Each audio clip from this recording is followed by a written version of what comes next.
It's autumn, and you know what that means. Wait, something's not right here. Wait a second.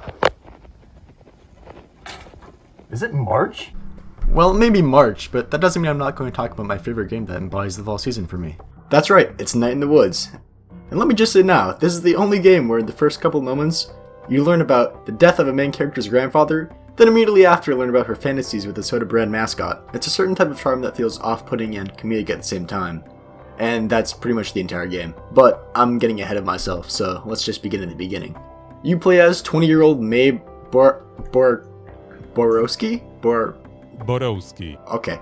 Self-proclaimed adult and college dropout, returning from school on unknown terms to the small countryside town of Possum Springs. But as you settle back in, a mystery appears upon discovering a severed arm. Yup, what a way to start your game about goofy humanoid animals. You poke it with a stick. But Night in the Woods is anything but goofy, well, kinda. As you explore town and begin to hang out with May's friends, more and more odd events keep occurring, and it's your job as May to unearth these strange, potentially paranormal happenings. The game sounds pretty dark in some areas, right? Well, there's also the not-so-dark side.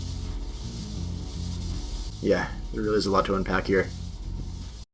When you look around Possum Springs, you can easily get a good vibe of what the town buried in the deep hollow is.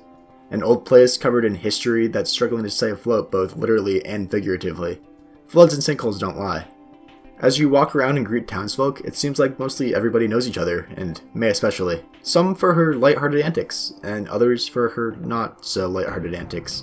While you can totally ignore every single person in town and hang out with May's group of friends exclusively, you're pretty much cutting out half the game. Around every nook and cranny, there's a new face to meet, an event to see, or an Easter egg to find, including Mallard. Beyond just the main story, so much complexity and uniqueness lies around Possum Springs. Information on past events and fun world building can be seen constantly, all the while being narrated by May on each little bit. One of my personal and favorite conversations of the game just comes out of nowhere. A Navy recruiter shows up in the middle of town one day, and May manages to go from enrollment to driving submarines to talking about shark diving. All the while, the recruiter gets May to think about her lack of direction with her life, really looping back to the comedic and off-putting aspects of the game. Side characters are pretty fleshed out, some more than others, but you can still feel the connection that's there between yourself and that guy that tells you to get off his porch constantly, and that's no joke. This huge ensemble of recurring characters that you encounter throughout your daily walk around town leaves a memorable impact, and can even play their way into main story events. Then there's the main cast of characters, Greg, Bee, and Angus. The individuals who May considers her closest friends, and by the end of the story, you'll understand why. While lots of hardships and problematic circumstances surround these four, they always seem to stick together. The other half of the game mostly consists with interacting with them, and with each conversation or adventure that's had, they feel more like real people despite being literal anthropomorphic animals. Every one of them struggles with real issues that are commonplace in today's society. When it comes to May and her friends, your job is to work out their issues. Or, just make everything worse. That happens too.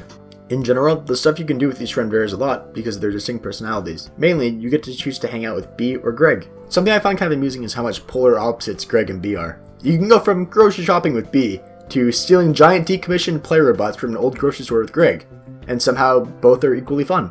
Trying to figure out the perfect meal for Bee and her family is very funny, and I can always watch Greg fall down a flight of stairs.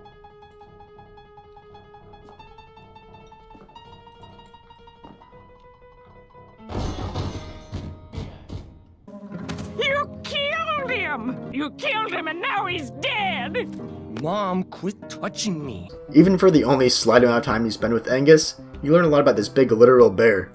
There's so much to discover about these characters, honestly, and that's the best part in my opinion. When it comes to the looks department, Night in the Woods is a style that I can really get down with. The 2D animated sprites and drawn backgrounds suit the game nicely as well. Characters and other animals can be seen walking around, constantly just making Possum Springs feel more lively and like an actual town. Okay, so on a quick side tangent, I just want to question why there are real animals and anthropomorphic animal characters. Like, is there a mutual consensus between the wild animals and human-like animals? It's mentioned a couple times that there's hunting seasons for other typical animals, specifically deer. And there are deer characters in the game as well. Theoretically, a deer could hunt another deer for sport, and absolutely no one in-game questions that or brings it up, ever. Are these animals just evolved on a higher plane of existence than these lesser normal animals? May, in a random dream she has later in the story, imagines God or some being of higher presence as a literal giant cat, but it's an actual cat and not anthropomorphic? How does the cat god work? Maybe I'm overthinking it because this is quite literally a Pluto and Mickey Mouse situation. Just sometimes you have to accept this as the way things are.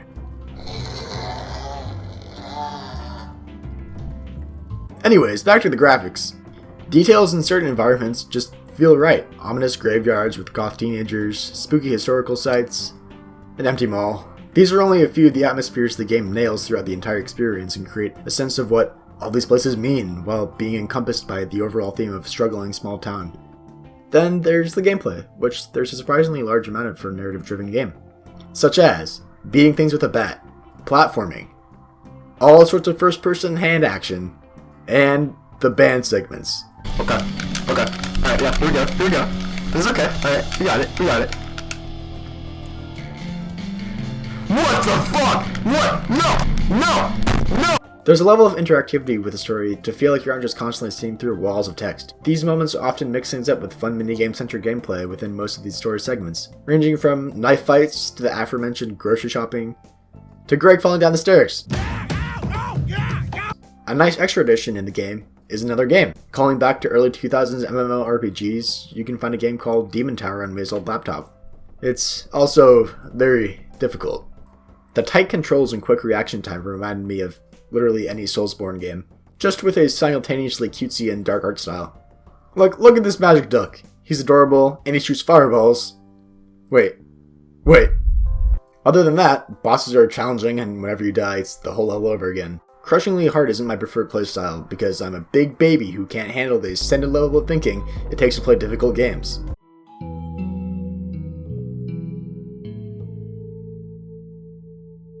To me, Night in the Woods is truly something special. Its story, characters, and setting really resonated with me, and offered an experience that felt off the beaten path.